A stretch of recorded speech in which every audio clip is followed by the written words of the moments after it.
তো কালকে তো ছিল সরস্বতী পুজো, তো আমি সকাল সকাল একদম রেডি হয়ে স্টুডিওতে চলে গিয়েছিলাম। স্টুডিওতে গিয়ে দেখি সৌরভ অলরেডি ডেকোরেট করে রেখেছে আমরা মা সরস্বতীকে যেখানে বসাবো। তো আমিও গিয়ে একটু ফল কেটে দিলাম, টুকটাক যে অ্যারেঞ্জমেন্ট করার ছিল সবাই মিলে হাতে হাতে করেও গুছিয়েও নিলাম পুজোর জায়গা। ঠাকুরমশাইও টাইমিং দিয়েছিল 9:30-র সময় চলে আসবে। তো মায়ের মুখও দর্শন করে নিলাম, মায়ের ওপরে যেই ঢাকা পেপারটা ছিল ওটা সরিয়েও দিলাম। আমি তো ভীষণ এক্সাইটেড ছিলাম মায়ের মুখ দেখার জন্য। আমি তো ফ্লাওয়ার দিয়ে প্রসাদের থালার সাইডগুলো একটু ডেকোরেটও করে নিয়েছিলাম। তো আমাদের ছোট্ট ছোট্ট বাচ্চা বাচ্চা মা সরস্বতীরাও চলে এসেছিলো অঞ্জলি দেওয়ার জন্য।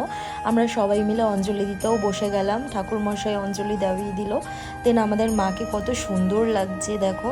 আমরা অঞ্জলি ফিনিশ করে আমি আর সৌরভ একটু প্রসাদ খেয়ে নিয়ে আমি নেল এক্সটেনশন করে নিচ্ছিলাম নিজের হাতে। তারপরে একটা কাণ্ড হয়ে গিয়েছিল আমাদের ম্যাক্স, আমি ওর জন্য একটা খেলনা কিনে এনেছিলাম 2 দিন আগে, ওকে দেওয়া হয়নি। ও তো ওই খেলনাটা নিয়ে পড়েই আছে, ছাড়বে না। দেন আমরা একটু টুকটাক কিছু খাওয়া দাওয়া করলাম, সকাল দিয়ে সবাই উপোস ছিল।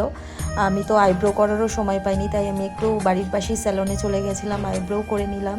দেন আমার কাজ ছিল, মেকআপ ছিল, তো আমি একদম রেডি হয়ে তাড়াতাড়ি করে রেডি হয়ে আমি বেরিয়ে গেছিলাম। 2টো লোকেশন ছিল। তো বাঙালির সরস্বতী পুজো, সরস্বতী পুজোতে শাড়ি পরবো না এটা তো হতেই পারে না, যতই কাজ থাকুক। তো কাজে আমি শাড়ি পরেই গিয়েছিলাম একদম রেডি হয়ে। এটা ছিল প্রত্যেক সরস্বতী পুজোর মতন, আমি আর সৌরভ একটু বেরাবো ভাই বোনদের সাথে। তো আমারও কাজ ছিল, একটা লোকেশন থেকে আরেকটা লোকেশনে যেতে গিয়ে আমিও ভীষণ টায়ার্ড হয়ে পড়েছিলাম। আর সৌরভেরও জ্বর এসেছিলো বাড়িতে ফিরে দেখি আমি, তার জন্য আর বেরোনোও হয়নি। আমরা দুজন মিলেই ঘরে একটু গল্প করে কাটিয়ে দিলাম। তো সবশেষে আমি আর সৌরভ দুজনে মিলে ডিনার করে নিলাম। পুজো বাড়িতে ম্যান্ডেটরি লুচি আর আলুর দম, তো দুজনে মিলে খেয়েও নিলাম। ওর শরীর খারাপ লাগছিলো বলে আমি ওকে একটু খাইয়েও দিচ্ছিলাম। তো আজকে আমাদের সরস্বতী পুজো তো এরকমভাবেই কাটলো।